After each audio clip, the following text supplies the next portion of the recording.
Round 1 of the NHL playoffs is coming to a climax. Series are being closed out and others are coming down to the wire, which has some fan bases in a nervous wreck. We cover it all in today's episode, so let's dive right in, starting with the Jets and Blues. What an odd series this has been. The Jets won the first 2 games, St. Louis responds by doing the exact same, and then seemingly gives Connor Hellebuyck the yips in the process. The potential MVP of the league hasn't been pulled all year long, and he gets pulled in back-to-back games in 3 and 4. However, he made a promise in the media that he would be better, so going into Game 5, all eyes are on him. Now the boys, well, they need to give him some run support. Winnipeg is one of the best 5-on-5 teams in the NHL, and it's because of how well they execute their 2-1-2 zone pressure. When both of their players are below the goal line, they are so good at winning pucks and getting it out to the F3 for finishing chances. Less than 2 minutes in, Winnipeg gets settled into that 2-1-2, and Appleton, he's going to play possum for a split second. That little decoy works. He gets up, kicks the puck over to Scheifele, and guess who's there to be the trigger man? You guessed it, the secret assassin, Cal Connor. The guy is money. 1 gorilla or 100 Cal Connors. Jets fans are taking Connor all day. 1-0 Winnipeg. The Blues, however, they want to continue to get into the kitchen of Connor Hellebuyck. That's why Walker here does a great job of the screen. No one boxes him out, and it's tied. Here we go again, says Jets fans. What kind of Hellebuyck are we going to get tonight? Well, how about the one who believes in his paddle? 2-on-1, he's dead to rights, and oh baby, he gets the wood on it just in time. What a save. That looks more like the Hellebuyck we know. Winnipeg gets some energy off of that. They retake the lead off a Niederreiter tip, but the bad news continues. Mark Scheifele, the heartbeat and #1 center for the Jets, has without a doubt been physically targeted by the Blues in this series.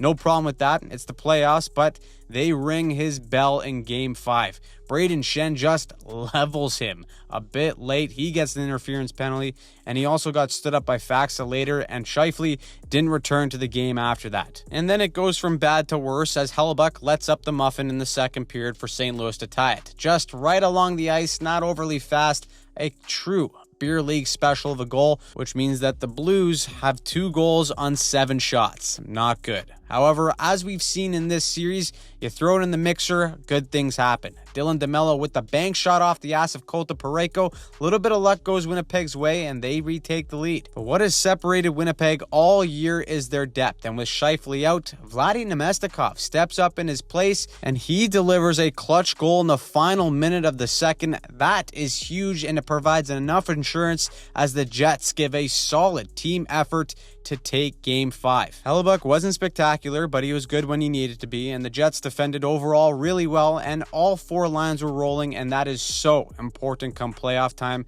as it has them on the edge of the second round.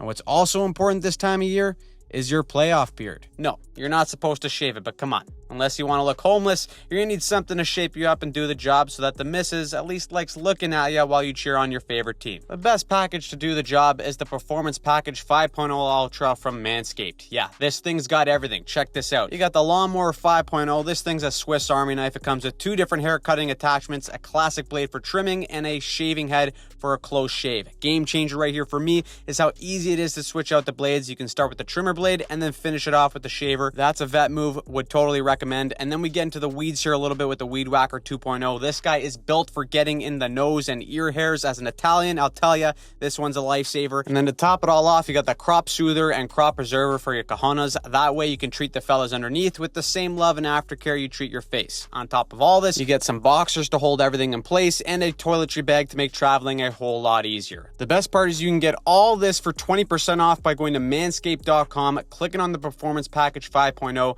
and entering my code Hockey Psychology at checkout. You get the 20% off, free shipping, and 2 free products with the promo code at manscaped.com. Trust me, do yourself a favor. Your balls will thank you later. And come on, let's keep that playoff beard looking clean. Moving on to Dallas and Colorado for Game 5, the first round Stanley Cup final has not disappointed, and to no surprise, it's all tied up at 2s. Now, after Game 4 was all Colorado, their speed melted Dallas, so the response from the Stars needed to be strong. 9 seconds into the game, strong was indeed the response. Wyatt Johnson throws one on net, and we have a leak, ladies and gentlemen. It finds a way through Blackwood for a softie, which is surprising because he's been lights out in this series so far. Now already, Colorado is playing behind the 8 ball, and it gets worse. Last minute of play, Harley down Main Street. Blackwood makes the save, but loses sight of the puck. Where is it? It's in the back of the net. 2 weird goals for Dallas, but they will take that 2-0 lead heading into the second. The Avs are clearly a team that thrive off the rush and are at their best when their Ds are jumping up in the play. But a play like this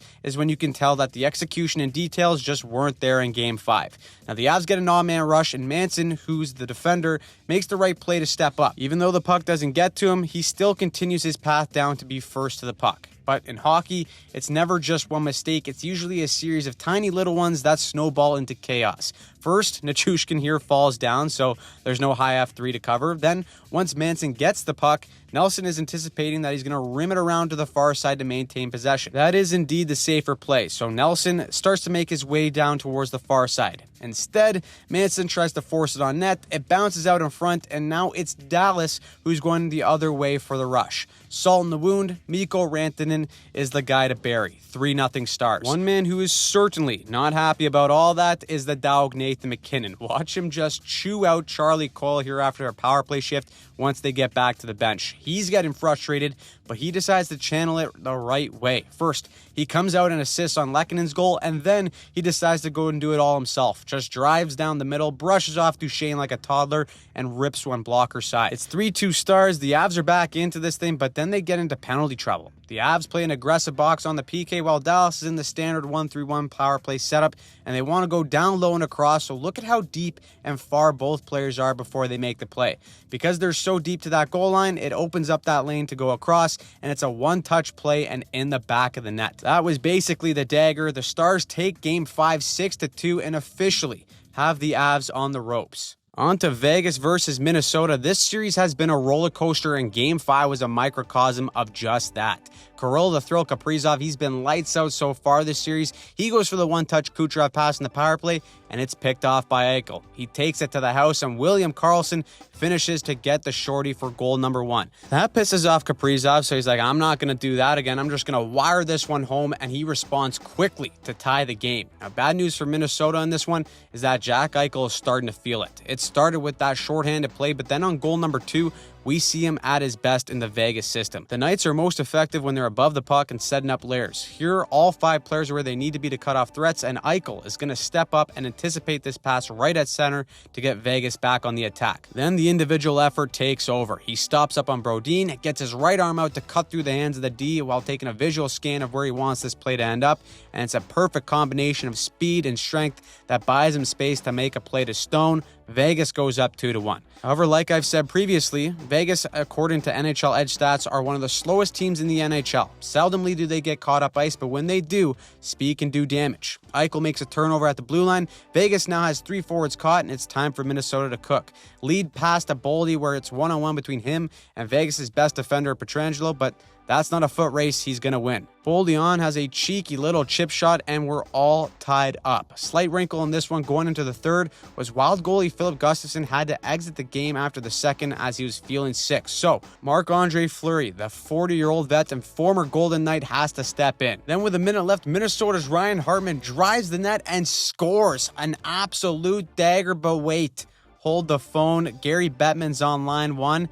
And this one is coming back for offside. The Wild were literally centimeters from taking a 3-2 series lead, but it goes in OT. So with sudden death, Vegas is going to send 2 players on this 50-50 puck to try and win a battle down low. Minnesota does the same to match, but now they have 5 tight down low, which is good positioning. But here's how a well-timed pinch and pressure can create a mistake. The Wild throw this up the boards, Vegas D steps in, and he's going to rim this puck back in deep.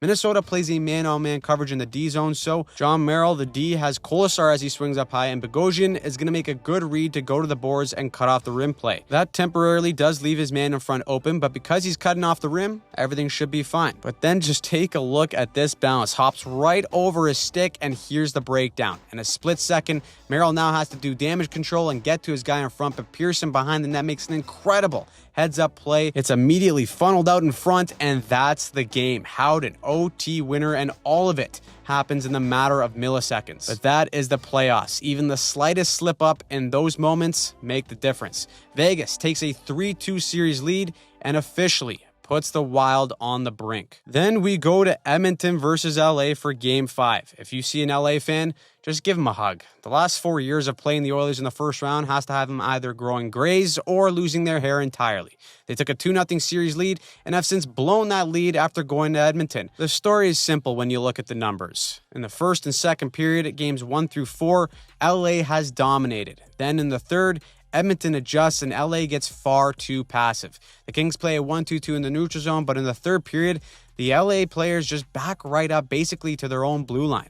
McDavid and Draisaitl have all the space to wind up and create a speed advantage to enter the zone. And even though LA does a decent job at stopping it at times, you're just giving the best two players in the world constant attempt after attempt. Those two are due to break through sooner or later, and the Kings end up spending the entire period on their heels. The result has created a situation where the Kings just cannot hold on to the lead. However, their saving grace is that they get to go back home for Game 5. They got the best home record in the NHL, and they bring back the Korean harmonica squad for the national anthem. They step out of the SUV and onto the ice. Vibes are great, but the Oilers are not phased. They come out and dominate right from the start. They outshoot LA 19-4 in the first, but Kemper is a brick wall back there. No score through 1, but the Kings' power play gets them on the board. They're humming at nearly 50% coming into this game, and it comes through big time here with a Kuzmenko tip. However, I don't know what kind of speech McDavid gave after the second period of Game 4 because they have been on a mission ever since. And the best part for Edmonton fans is that the depth is coming to life. The LTIR enthusiast Evander Kane responds right away to tie it up in the second, and then Matthias Janmark on the rush picks up the garbage, and the Oilers get rewarded for dominating possession and shots in Game 5. The Oilers add an empty net and win, with McDavid and Draisaitl only recording the 1 point, and it was on the empty netter. LA must be spinning. They're one loss away from being the Toronto Maple Leafs of the West and officially losing ownership rights to the Edmonton Oilers. It's hard not to go back and look at the bad coaches challenge in Game 3 when it was a tied game and think that didn't turn the tide, but the Kings right now, they're just in one. And they got their demons knocking on the door for Game 6. It's now time to check in on the New Jersey Devils, who are officially in a do-or-die game against the Carolina Hurricanes. Down 3-1, there is no tomorrow, and in Game 5, they come out with that mentality. First period, the Devils score not 1, not 2, but 3 goals to give them a 3-0 lead in the first.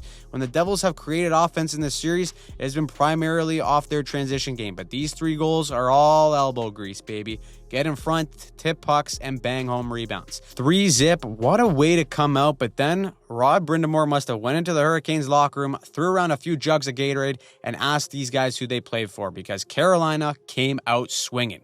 Noted Hart Trophy winner Taylor Hall gets the Canes on the board. That's followed up by Jackson Blake, and then Mista Svechnikov ties the game at 3, all within less than 6 minutes into the second period. The Devils are spinning, and thank God they got their captain Nico Hischier. He says that cannot happen and scores immediately after, only for the Hurricanes to get on the 5-on-3, and Sebastian Aho one-tees it to tie the game again. A wild 5-goal second period that has these two teams tied at 4s in a brand new game. Now, from the third period on, the Hurricanes completely took over and shelled Jacob Markstrom. The shots after the second period were 34-12 for Carolina, with Markstrom holding down the fort. From the third period into OT, he stopped 38 straight shots. Get this guy a beer, for the love of God. Jersey was just hanging on by a thread, while Carolina, they can smell blood. Second OT starts, and Dawson Mercer gets his stick right in the face of Kotkaniemi. That is going to be a double minor. So the Hurricanes go back to the formula that worked for them on the game-tying goal, and that's a 2-3 spread on the power play. Most teams run a 1-3-1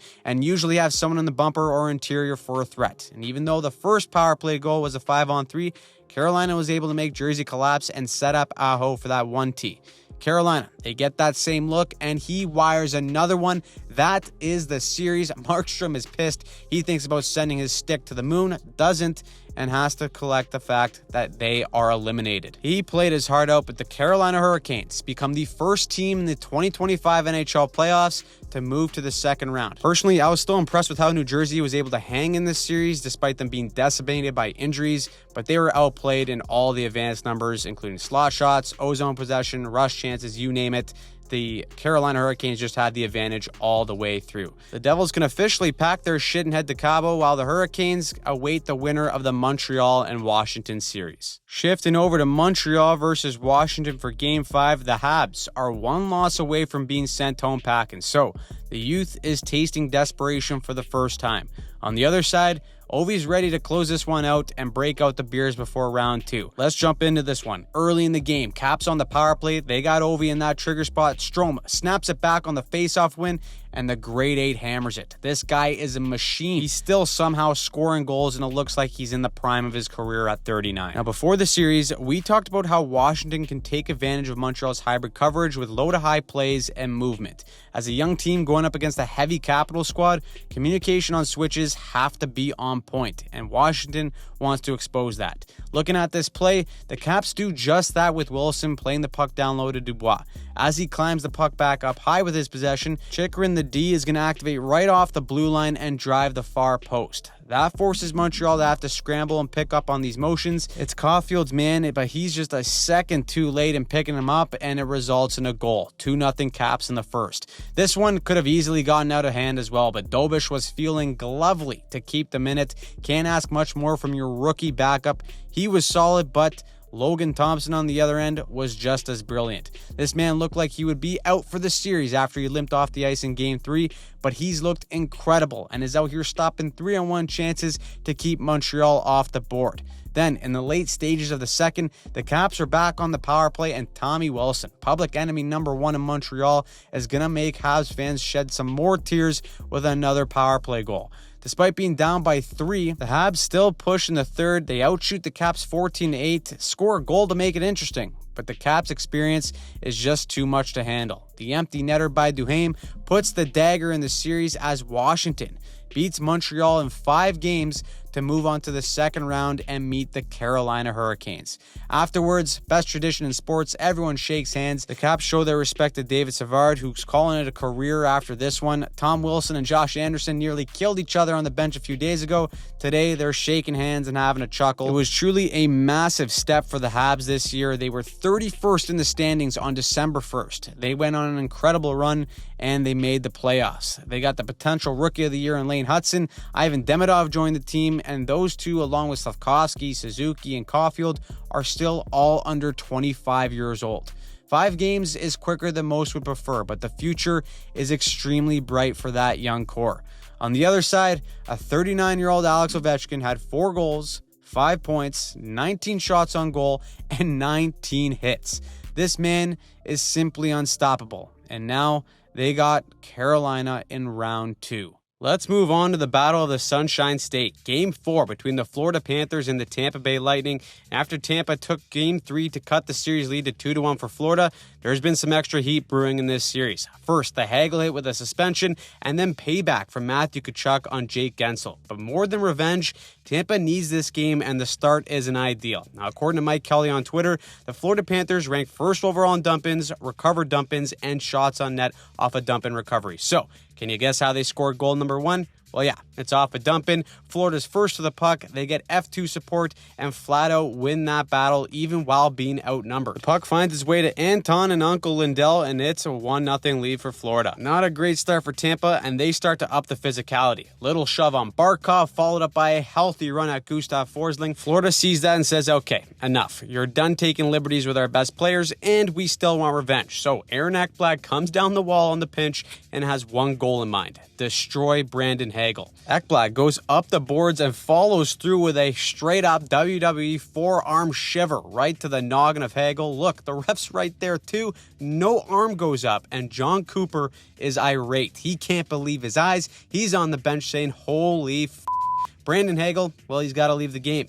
Tampa, though, they respond in a huge way. First, they get bodies on net, and Mitchell Chaffee buries a block shot to tie the game. 11 seconds later, Eric Chernak turns into Alexander Ovechkin and goes Bart down on Bobrovsky. 2-1 Tampa. What a response. John Cooper's on the bench and says, that's how you fucking do it. He's fired up, and the Lightning are up by 1. Now, the greasiness didn't end there, though, because Niko Mikkola is going to crush Girgensons while he's defenseless on his knees. He gets 5 in the game, but Tampa, they don't score on that power play, and all it takes is one mistake to flip things upside down. The Panthers get possession near the blue line, and usually Tampa with a hybrid D system is going to play man-on-man coverage up high.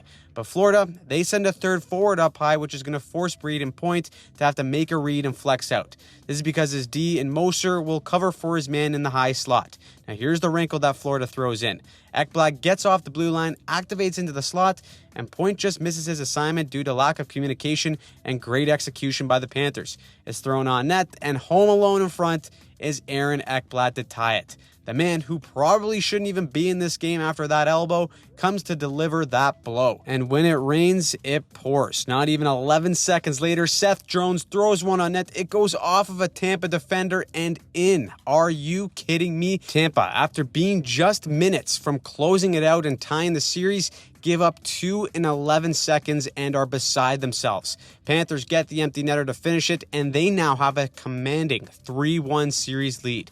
After the game, John Cooper said it was getting tiresome answering questions about hits. But the bottom line is that Tampa didn't score on their 5-minute power play, and now they're on the ropes against the defending Cup champs who may close them out in 5 games in back-to-back years. So it is pure desperation time for the Lightning in Game 5. The biggest carryover for Game 4 was that Aaron Ekblad earned himself a 2-game suspension for giving hockey's version of the people's elbow right to the face of Hagel. Hagel, unsurprisingly, was out with this game, probably because he has a concussion, but with Tampa on the brink, that's a huge loss. Yet, they still have a tidy start. Gage Gonzalez, simple low-to-high play, goes to the net and cleans up the residuals, 1-0 Tampa. Florida, to no surprise, they follow the same blueprint on their power play, and Verhaeghe is in Vasilevsky's kitchen, tips it down, and scores to tie it. Then we see a little bit of sprinkle of the overarching storyline in this series. Kucherov tries to force a toe drag in the ozone through a couple of Panthers. That creates a turnover, and Brad Marchand, the Rat King, starts cooking on the wing. Sends it net front off the toe of Lundell, and the Lightning are chasing the game again. Every time Tampa had a response to tie it, Florida just answered right back with a goal to retake the lead. To add to it, Sergei Bobrovsky is back on the case. Look at this man work. First, right leg save on the breakaway, and then point-blank rebound. No, sir, says Officer Bob. This Panthers team, when he's going, is absolutely terrifying. Down 3-2, Tampa needs an answer somewhere. They get a power play, which has just been abysmal in this series. Only one power play goal, however. Jake Gensel gets some room, and he finds a way to tie it. Florida, though, you know that they're just built different. 6 minutes later, they kill another power play, and Sam Bennett, the menace, out of the box, mano-a-mano with Vasilevsky. He beats him blocker side, and the Panthers take another lead. Even with Tampa being the best offensive team in the NHL in the regular season, you just can't beat this Florida team chasing the game with how they defend. The Panthers close out the series and beat Tampa in 5 in the first round in back-to-back years. Looking at the numbers too, Tampa clearly had the edge in terms of possession in the ozone time, but the Panthers were far more lethal with the puck. Their Stanley Cup winning forecheck created more turnovers and dangerous chances. The biggest component, though, was how well to a man Florida defended Nikita Kucherov. Kucherov is a player that does thrive under making plays under pressure, but Florida made it damn near impossible for him to create. If he did get by the initial pressure, backup was usually there to make sure that the play went nowhere. Kucherov, despite winning back-to-back Art Ross trophies, hasn't scored in 15 straight playoff games. So, Tampa is packing their shit and hitting the golf course, while Florida awaits the soap opera between Ottawa and Toronto. It is time to move on to the Battle of Ontario. 3-1 series lead for the Leafs, and surely Leaf fans feel confident, right? We'll saddle up for one of the oldest stories that we've seen. The Sens have played a lot better than this series indicates. It's gone to 3 straight overtimes, and they could have easily gone the other way in Ottawa's favor. However, the Sens are making adjustments and settling into this series. Their PK was a big problem in games 1 through 3. Now in game 5, they're going to get on the PK, and they kill an early one despite Shane Pinto being told to sit down by Matthew Nyes. They bend but don't break in Ottawa. They're not going to back down. The first period was scoreless, but then the Sens take note of how they won game 4 in OT. It was a nice little sifter from the point in traffic, and they haven't been shy at all when it comes to putting pucks on net from the point. So they win a draw, and they get a really smart pick play from Batherson on Marner to buy Shabbat some time at the point to step into the middle, allow traffic to form, and it's a perfect eye-seeing wrister that beats Stolarz. It's 1-0 Ottawa. You know, the Yacht Club is getting quiet and nervous, and the Sens, well, they do a solid job at locking it down. The Leafs build their game off their forecheck, and Ottawa was doing a fantastic job at breaking out pucks and having support valves in place to bypass much of Leafs pressure. Then the Leafs get a third chance on the power play, and as the game went on, Ottawa's kill got better and better. Like I said, in games 1 to 3, the Leafs power play was all over the Sens, and they were taking advantage of an extremely passive PK. The Sens have now adjusted, and they're becoming far more aggressive in their reads and have forced the Leafs top guys to rush their decisions. Here, Knies has his back to the plate, and that's going to be a green light for the Killers to get aggressive. The pressure forces Knies to have to make a pass to Matthews, and with this defenseman in his face right away, he feels pressed to get a pass out to Marner. Because he's rushed, he doesn't see this Killer start to read him like a book. It's picked off for a 2-on-1 the other way, and Dylan Cousins converts to make it 2-0 Sens. Gutsy penalty killing has given them their second shorty in as many games, and oh boy, things are looking ugly. Matthews gets to the bench, breaks his stick in frustration, and Leafs Nation is starting to get nauseous. Sends out an empty netter, the Yacht Club starts heading for the exits to beat Toronto traffic, and the Leafs get shut out in Game 5 on home ice. Now, any other fan base up 3-2 in a series, they would still feel like, hey, we're up, we got 1 to win, they got 2, nothing to worry about. But not this fan base. With this group, the trust and faith is completely gone, as they now move to 1-13 in series clinching games since 2018. That is so impressively bad, it's hilarious. But this is why they made the coaching change and brought in guys like Tanev, who is obviously still new to Leafs hockey. And despite what everyone says, the Sens have planted the seed of doubt. Brady Tkachuk said after Game 5 that they were coming back home to Ottawa, and he was right. The Leafs have one more chance to prove that they're a different team.